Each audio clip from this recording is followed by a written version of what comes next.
C'était il y a un siècle. Ce 10 novembre 1920, la Grande Guerre est achevée depuis 2 ans.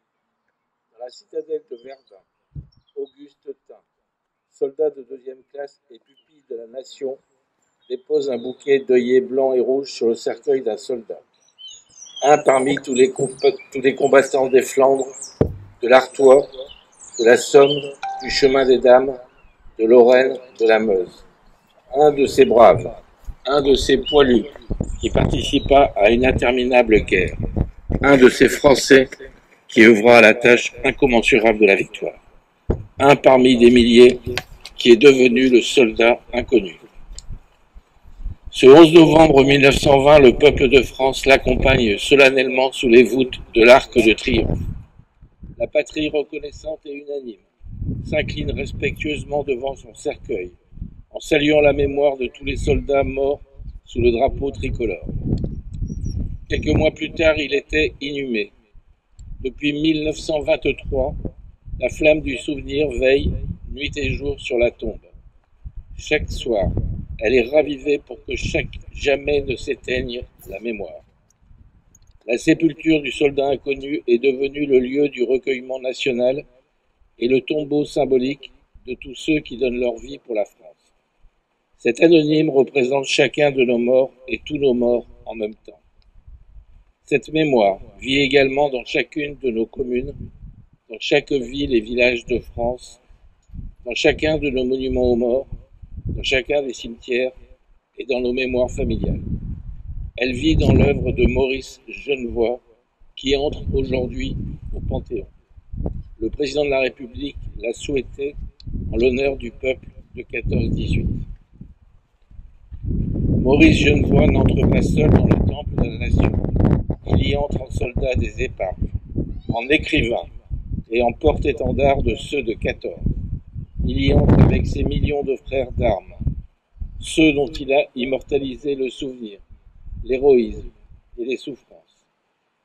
Il y entre avec toute la société, de la première ligne à l'arrière, mobilisée face à l'adversité et qui a tenu avec une admirable endurance. 8 millions de soldats combattirent sous les couleurs de notre drapeau. Aucun d'entre eux ne revint totalement indemne. Des centaines de milliers furent blessés dans leur chair comme dans leur âme. 1 400 000 tombèrent au champ d'honneur.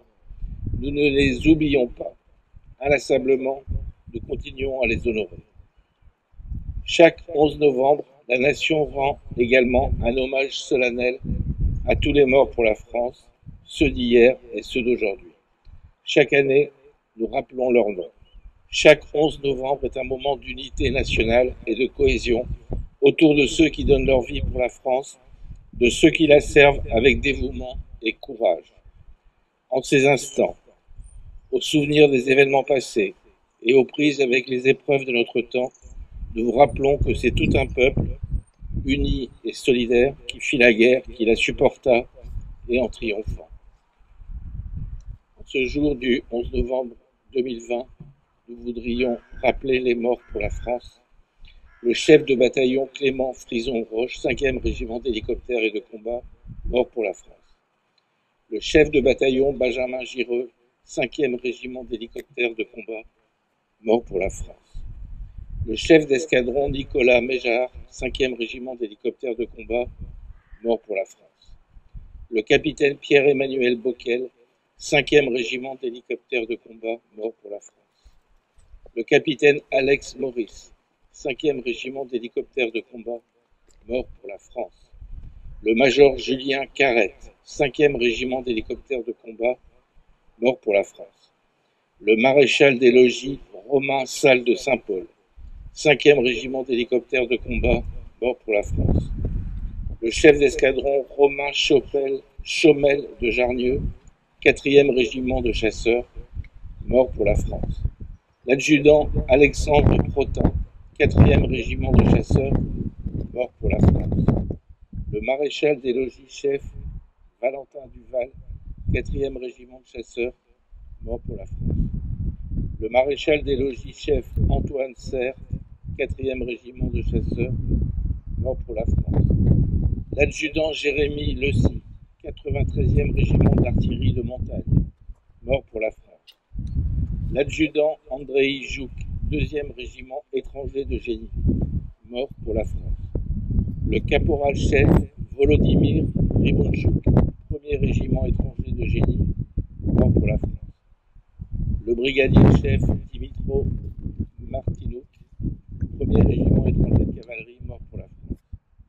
Le brigadier Kevin Clément, 1er régiment étranger de cavalerie, mort pour la France.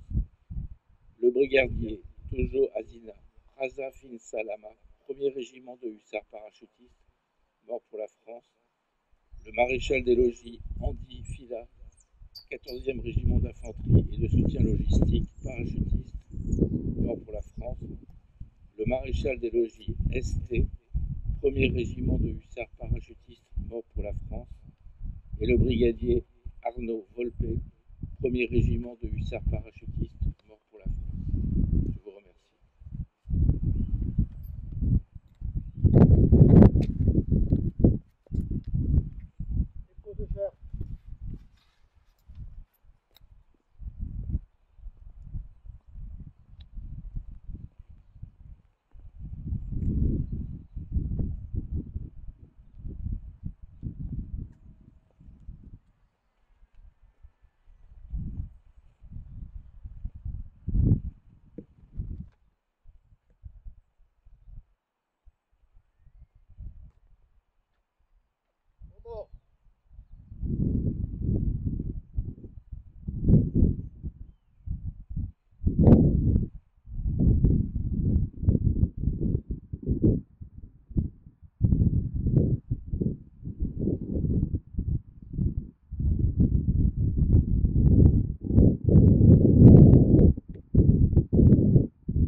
les accompagner.